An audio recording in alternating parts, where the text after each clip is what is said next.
जय मसीह की praise the Lord. आइए हम डिवोशन के लिए प्रार्थना करते हैं। पिता परमेश्वर प्रभु यीशु मसीह हम धन्यवाद देते हैं, आप सच्चा परमेश्वर हैं।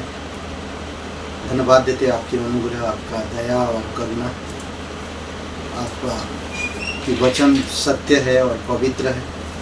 हमें धर्मी बनने के लिए, हमें धार्मिकता में अगुवाई करने के लिए, पवित्रता में, सच्चाई में, तेरे अद्भुत आत्मिक आध्यात्मिक जीवन में बढ़ाने में तेरे वचन, सिद्धांत और तेरे पवित्र आत्मा की हमें सख्त ज़रूरत है।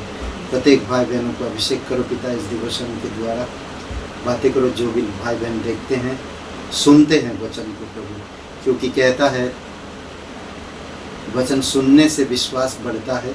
जब हम ज़्यादा वचन सुनते हैं तो हमारा विश्वास बढ़ता है। धन्यवाद देते हैं, स्तुति महिमा करते हैं, यीशु मसीह के नाम से मांगते हैं, आमीन। ओके, आज हम लोग बात करेंगे याकूब का पहला अध्याय 19 वचन से लेकर 27 वचन में। और आज का जो शीर्षक है ये भाषा वचन पवित्र धर्म। भाषा वचन और पवित्र धर्म। वचन 19 से लेकर 27 में प्रेरितों के काम की किताब, याकूब की किताब। ओके, हम लोग पढ़ते हैं और फिर आगे बढ़ते हैं हम लोग। ये मेरे प्रिय भाइयों, यह बात तुम जान लो, हर एक मनुष्य सुनने के लिए तत्पर और बोलने में धीर और क्रोध में धीमा हो, क्योंकि मनुष्य का क्रोध परमेश्वर के धर्म का निर्वाह नहीं कर सकता। इसलिए सारी मलिनता और भेदभाव की बढ़ती को दूर करके उस वचन को नम्रता से ग्रहण कर लो जो हृदय में बया गया है और जो तुम्हारे प्राणों का उद्धार कर सकता है।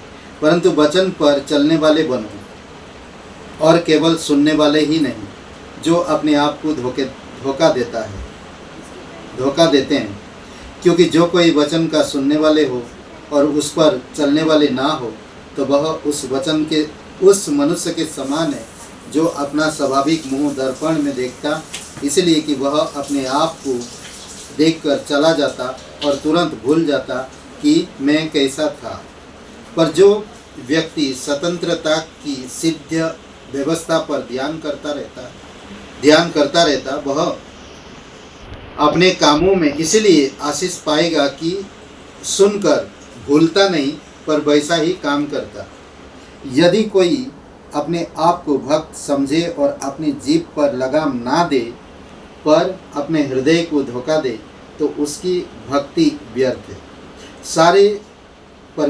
हमारे परमेश्वर और पिता के निकट शुद्ध निर्मल भक्ति यह है कि अनाथों और विधवाओं के कलेश में उनकी सुधि ले और अपने आप को संसार से निष्कलंक रख। ये था वचन जो हम लोग देख सकते हैं, और कुछ बातें मैं बताना चाहता। याकूब, आप जानते होंगे, दो प्रेरितों का नाम याकूब था। दो प्रेरित का भी नाम याकूब था। एक यूहन्ना का भाई और दूसरा हल्फे का पुत्र याकूब थे। ये दोनों प्रेरित थे, यीशु के चेले थे। मत्ती के 10 अध्याय 1-2-3 वचन में। और यीशु के सबसे अधिक अनुभवी भाई का नाम याकूब था, मत्ती का 13:55 में। यही याकूब यरूशलेम की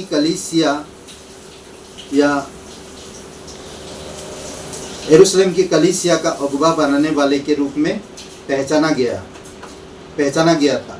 प्रेरितों के काम 12 और वचन 17 में और गलतियों का 1:19 में। सामान्य इस पत्री का लेखक स्वीकार किया गया यीशु मसीह का भाई, तो इसीलिए ये पत्री वो लिखता है, अपनी भाषा पर चौकसी करो। 19 से 21 वचन में हम देखते हैं, अपनी भाषा पर चौकसी करो, अपने क्रोध को नियंत्रण करो, एक अच्छे सुनने वाले बनो। अपने क्रोध को नियंत्रण करो और अच्छे सुनने वाले बनो। गंदी बातें करने से दूर रहो। क्लियर वचन कहता है, हमें इन वचनों पर ध्यान देने की ज़रूरत है अगर एक अच्छा विश्वासी बनना है। अभी देखेंगे, अगर हम बाहरी संसार की दुनिया में देखते हैं तो एक अच्छा डॉक्टर वही कहलाता है जो उसने पढ़ाई किया और उसको प्रैक्टिकली में करता है। जब प्रैक्टिकली में करता है तभी उसका लोग आदर करते हैं और सम्मान करते हैं। सिर्फ पढ़ाई पढ़ाई पढ़ाई पढ़ाई में ही हम अगर समय बिताते और कुछ करते नहीं तो हमारी पढ़ाई का कोई मतलब ही नहीं। तो इसीलिए बहुत ज़रूरी है कि हम सुनते जो उसी प्रकार से चले, उसी प्रकार से करें। बहुत खूबसूरत वचन है ये, अच्छा लगता है। हे मेरे प्रिय भाइयों, यह बात जान लो, हर एक मनुष्य सुनने के लिए तत्पर और बोलने में धीर और क्रोध में धीमा हो, क्योंकि मनुष्य का क्रोध परमेश्वर के धर्म का कोई परवाह यानी कि निर्वाह नहीं कर सकता। इसीलिए सारे मलिनता और भेदभाव की बढ़ती को दूर करके उस वचन को नम्रता से ग्रहण कर लो जो हृदय में बोया गया और जो तुम्हारे प्राणों का उद्धार कर सकता। प्राणों का उद्धार कर सकता, नहीं हमारे शरीर का उद्धार कर सकता, हमारी रोजमर्रा जीवन का उद्धार कर सकता है अगर हम अपने जुबान को लगाम देंगे, क्रोध को संभालेंगे और हम सुनेंगे ज़्यादातर। ओके, तो ये वचन अपनी भाषा पर चौकसी करो, अपने क्रोध को नियंत्रण करो, ये इम्पोर्टेंट है। कई बार हम लोग क्रोध को नियंत्रण नहीं कर पाते। क्रोध को काबू करने के लिए हमें कोशिश करना चाहिए और 100% कर सकते हैं जब हम कोशिश करेंगे। जब हम क्रोध नहीं करेंगे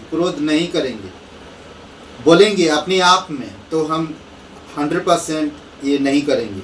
एक अच्छे सुनने वाले बनो, हमें अच्छा सुनने के लिए बनना चाहिए।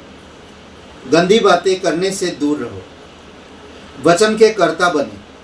वचन 21 से 25 वचन में, वचन 18 में शब्द कहता आत्मा के जन्म का यंत्र कहलाता है। इसमें क्या कहता है 18 वचन में, उसने अपनी ही इच्छा से हमें सत्य के वचन के द्वारा उत्पन्न किया। सत्य के वचन के द्वारा हमें उत्पन्न किया। अद्भुत बात कहता, ताकि हम उसकी सृष्टि की हुई वस्तुओं में से एक प्रकार के प्रथम फल ठहरे। अगर हम अच्छी बातें करेंगे, आत्मा की बातें बोलेंगे और सुनेंगे ज़्यादा, गंदी बात हमसे दूर रखेंगे, तो क्या कह रहा कि हम जो जन्म यानी कि जो सत्य का यंत्र है, जो जन्म हमें दिया है, उसमें हम शामिल होते हैं। वचन 21 में, मैं यह आत्मा के उद्धार का प्रतिनिधित्व है। 21 वचन में आत्मा के उद्धार का प्रतिनिधित्व है अगर हम अच्छी बातें करेंगे। 21 वचन में क्या कहता देखिए, इसलिए सारी मलिनता और बेभाव को बढ़ती को दूर करके उस वचन को नम्रता से ग्रहण कर लो जो हृदय में बोया गया और जो तुम्हारी प्राणों का उद्धार कर सकता है। अद्भुत बात है। और वचन 23 में इसे दर्पण के रूप में दर्शाया गया जो हमें हमारी सत्य रोशनी को दिखलाता है ना, दर्पण के रूप में। कई बार होता नहीं, इंसान दर्पण में देखा फिर भूल जाता, तुरंत जाकर अरे मैं क्या कैसा दिख रहा, मेरा बाल कैसा था मुझे समझ नहीं आ रहा, फिर जाके आईना में देखता।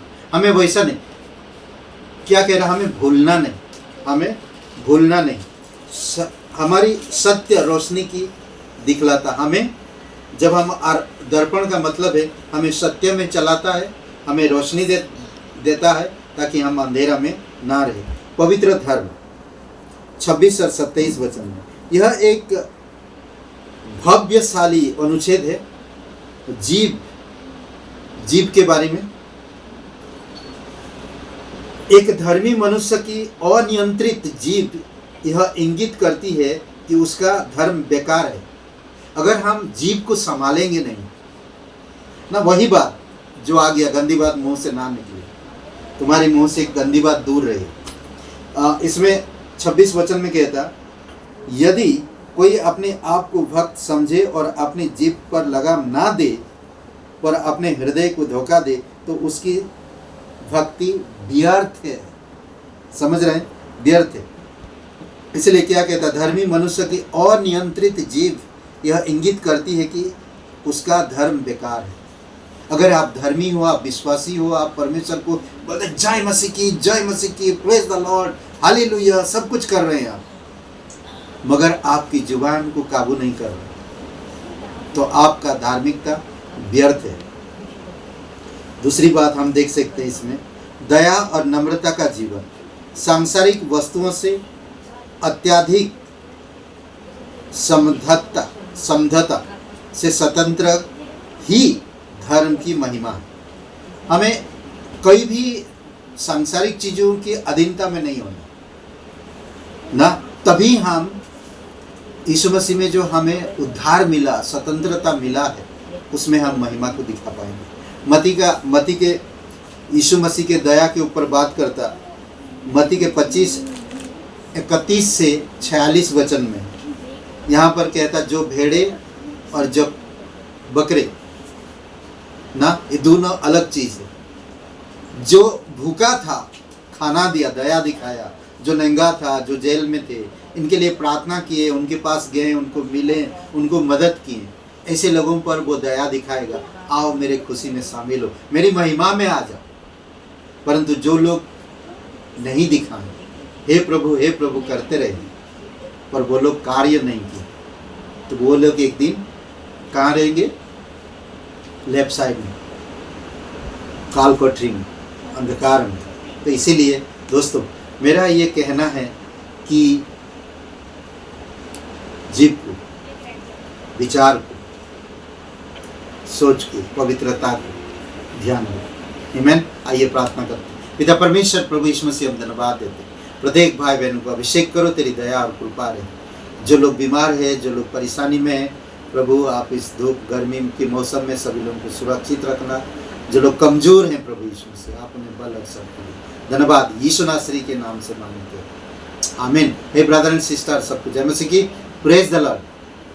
लाइक करिए, कमेंट करिए और शेयर करिए। बहुत बहुत धन्यवाद। और मैं एक बातें बताना चाहता, अगर आज पहला अध्याय, याकूब का पहला अध्याय हमने ख़त्म किया, जो लोग पढ़े हैं कमेंट करिए कि पास्टर जी हमने पढ़ा है। ठीक है, बहुत बहुत धन्यवाद।